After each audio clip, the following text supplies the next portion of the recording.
Are you stuck? Do you find yourself procrastinating? I used to do it all the time. I mean, who actually wants to do housework, right? Or how about your income? We all know what it's like to have a not enough money mindset. Even if we do have the money, we sometimes do have that mindset.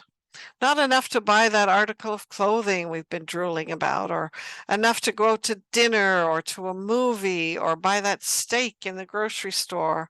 Or maybe you wanted to purchase a course that you've been eyeing up, but you just couldn't bring yourself to spend the money, even if it was only $20 or $30, no matter how much it was going to help improve your circumstances. Maybe you've procrastinated about asking someone out on a date because you fear rejection. Maybe you haven't written that book because you don't think you're good enough or that anyone would be interested in what you have to say. Maybe you haven't started a business that you've been thinking about because you don't think you're important enough to be a boss or to have customers. Whatever you've been procrastinating about and why, it all adds up to limiting beliefs. Now, I'm sure you've heard that phrase before, but what do I actually mean? Limiting beliefs are thoughts that have been instilled in your brain to limit you in any or even all aspects of your life. Sure, you may be smart, but that won't get you ahead in life if you unknowingly exude an aura of self-doubt or even incompetence. These thoughts are often instilled in our brains at a very young age. Perhaps someone told you you're fat and ugly. Then maybe you looked in the mirror and said, huh, that's right. Oh, and you felt disgusted about your body. This then becomes a limiting belief that you'll always be fat, disgusting, and ugly. It can hold you back from losing weight, or it can keep you thinking that way even though you've lost the weight. You'll just keep criticizing yourself. You can't really see the real you anymore. You just think fat, disgusting, and ugly, and you keep losing more and more weight until you get to that what stage? You've already reached the optimum weight stage that you should be at, and you've far exceeded it in the wrong direction. Well, either direction is wrong, but you catch my drift. And this is really, really unsettling because it can cause major health issues like bulimia or anorexia. We don't want to go there, people. We don't. Other types of thoughts that could become instilled as limiting beliefs might include statements like, huh, you're really dumb. You're a failure. Loser. Some people are even blunt enough to say it like this. You don't know your ass from a hole in the ground. You're a quitter. You'll never amount to anything. Nobody likes you. Look at your clothes. Oh my gosh, they're so ugly. You get the drift, right? Negative comments about you often become your limiting beliefs. They may stop you dead in your tracks. Now, you can live your whole life in this type of limbo where you never really live because you're afraid to do stuff. Or You can learn to overcome and reconsolidate those limiting beliefs and completely change your life for the better. I'm Maggie, and I have spent so many years of my life with limiting beliefs. I can tell you that I never thought I was ever going to lose weight. When I was young, while I was really skin and bones, told me I was fat. As I grew older, I did gain weight. I never thought I'd be able to lose it because I kept trying and trying and trying and failing and failing and failing over and over again. But now I've lost 40 pounds. I can wear clothes that I never could wear before. I never thought I'd be doing videos, but yet here I am. I never thought I could refinish an old countertop and make it look like real marble, but hey, I did it. I never thought I'd ever garden again. In fact, the doctors told me, you'll never garden again because I have arthritis and fibromyalgia. Not only did I start gardening again, I refurbished a garden that had been completely overgrown by trees and grapevines and spiny locust things and weeds. And oh, it was a real chore to refurbish, a lot of hard, heavy work, but I did it. In fact, there were a lot of things I didn't think I'd ever be able to do. Now I do them without even thinking about it. Oh, I got to do this. Oh, okay, I'll go do it. Now, do I still have some limiting beliefs? Well, probably, but as they come up, I'll just identify them and get rid of them too.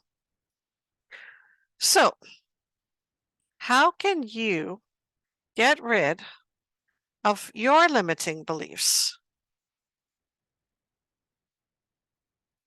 Beliefs that are deeply ingrained in your brain, beliefs that you may not even recognize as such because they're actually in your subconscious. I remember years ago, back in public school, teachers making us write out lines if we misbehaved, writing things like, I will not talk in class 100 times. And we had to number them so they knew it was 100. What did that teach us? It taught us not to talk in class, or hopefully it did. But did it change the way we thought, the way we felt? We still wanted to talk in class. We still wanted to talk to our classmate. So it didn't change anything. It just made us aware that if we did it, we'd get punished. We didn't want to get punished. So just as writing out, I will not talk in class 100 times didn't change us, writing out, I'm not fat 100 times won't change us either.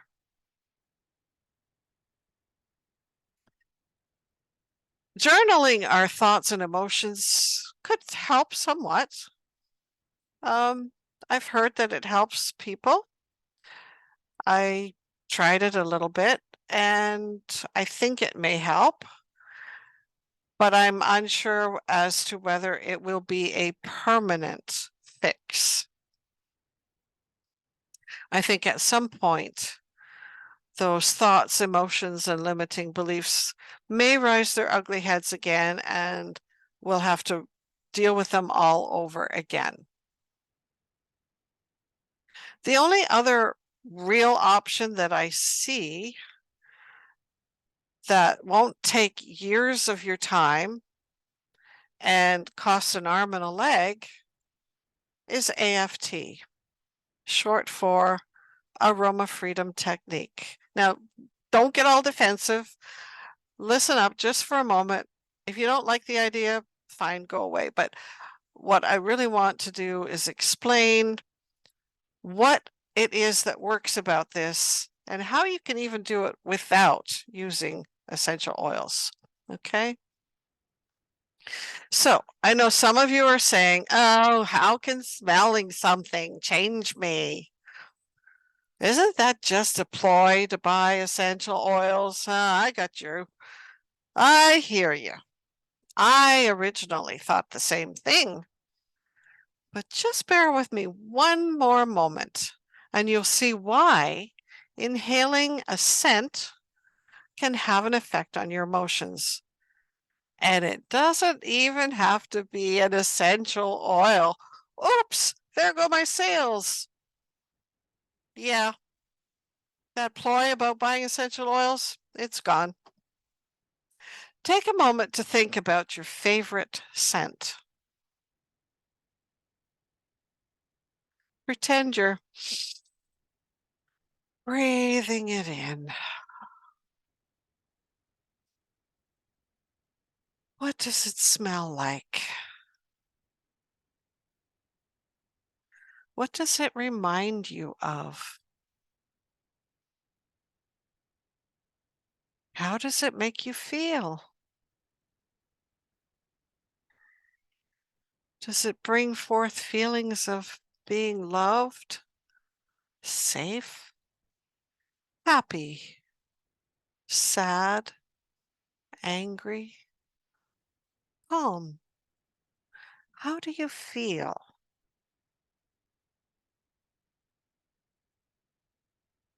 If just thinking about a scent can stir up your emotions and remind you of past events, how effective do you think it'll be if you're actually inhaling it while following a few easy prompts by a practitioner?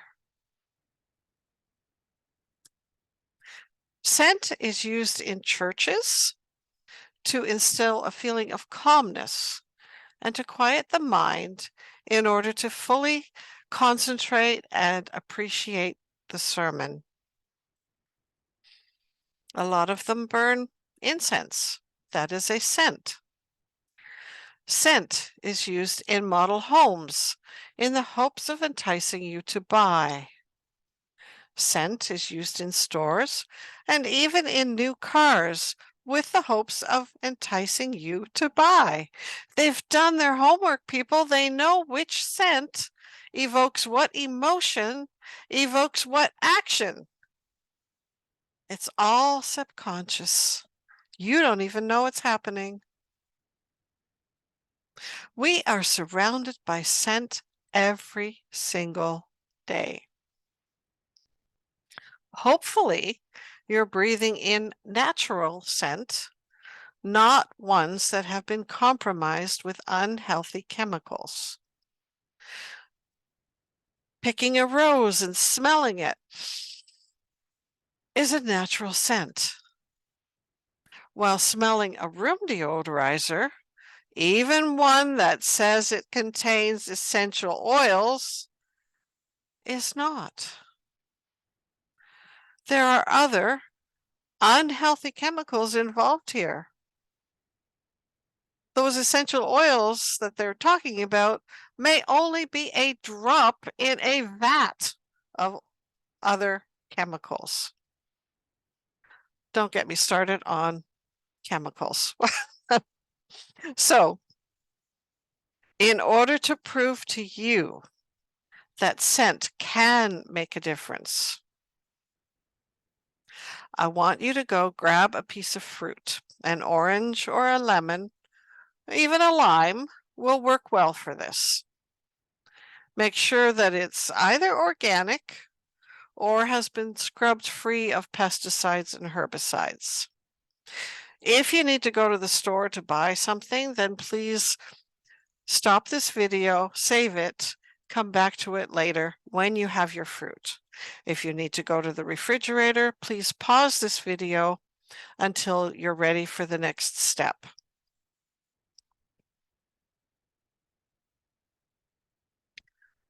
Assuming you have your piece of fruit or your essential oils, I will continue.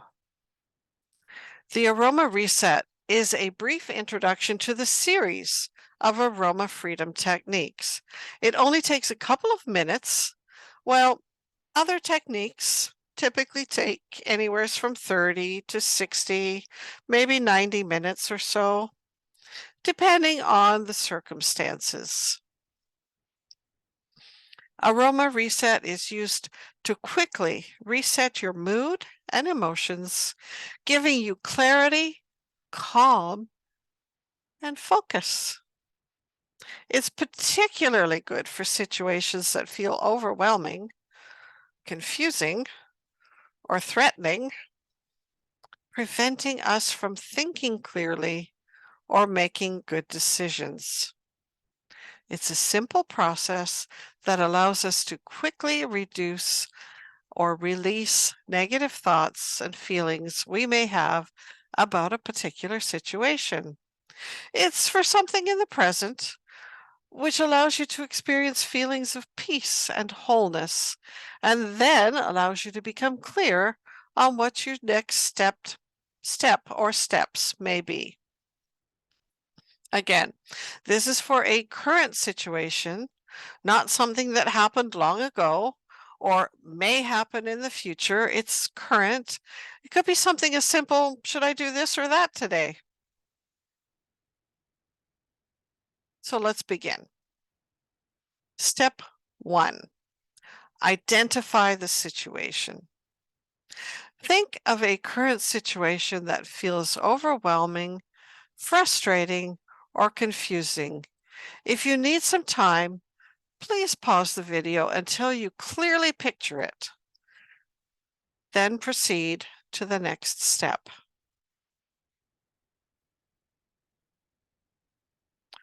Step 2 is name the feeling.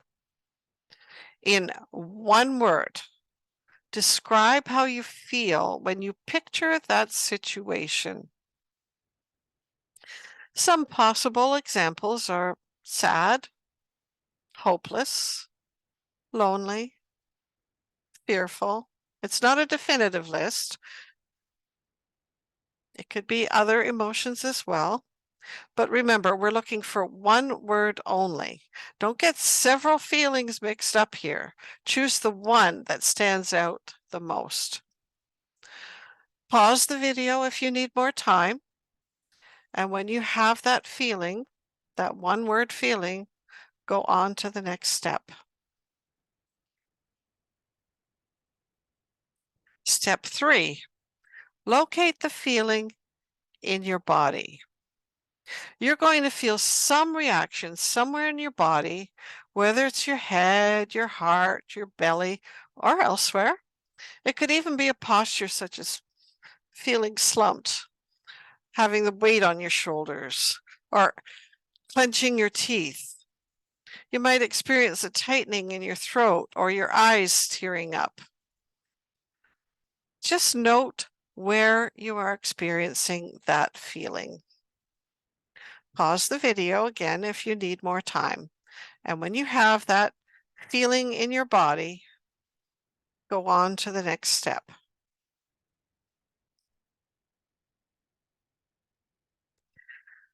Step 4, identify the negative thought. There's always a negative thought that goes with this feeling. You kind of hear it in your head. You need to identify it before moving on to the next step. Some examples are, I don't have the time, I don't have the money, I'm not smart enough, I'm not good enough, I always quit, I'll never be able to do that, I'm too fat, I'm too skinny, I'm too tall, I'm too short. You get the idea. Once you have the negative thought, go on to the next step. If you need more time, please pause the video until you're ready. Step 5, smell the essential oils. Yes, typically we do use essential oils for this step. And if you have Young Living essential oils, lavender, frankincense, and stress away, feel free to use a drop of each. Place them in your palm and rub your hands together. Just a reminder to everyone that I can only recommend Young Living essential oils because I know them personally. I know they're pure, and I'm confident you will not be inhaling any harmful chemicals. That's a very important point. And this particular mixture of essential oils is recommended for the very calming effect they have on your brain, which allows changes to occur. If you're using a piece of fruit instead of essential oils, hold it in your hand and score it with your thumbnail or your fingernail. Just scrape a little bit of that top part off. You don't have to go right through to the pith. Just scrape it a bit so it releases some aroma. Now, a little disclaimer here. Using a piece of fruit does work, but if you have the oils, you'll notice possibly a better result using them because they were designed for releasing emotions. However, the piece of fruit will work. One thing I have to caution you, do not, I repeat, do not use perfume. Absolutely, do not, please. Whether you are using oils or a piece of fruit, inhale the fragrance deeply into your lungs. Imagine it going to your lungs, your brain, your heart, your whole body. Close your eyes. Inhale through your nose, exhale through your mouth. Inhale deeply and slowly. And as you're inhaling, think about that picture of the situation, how it made you feel, where you felt it in your body, the negative thought that went with it. Keep inhaling and thinking about that.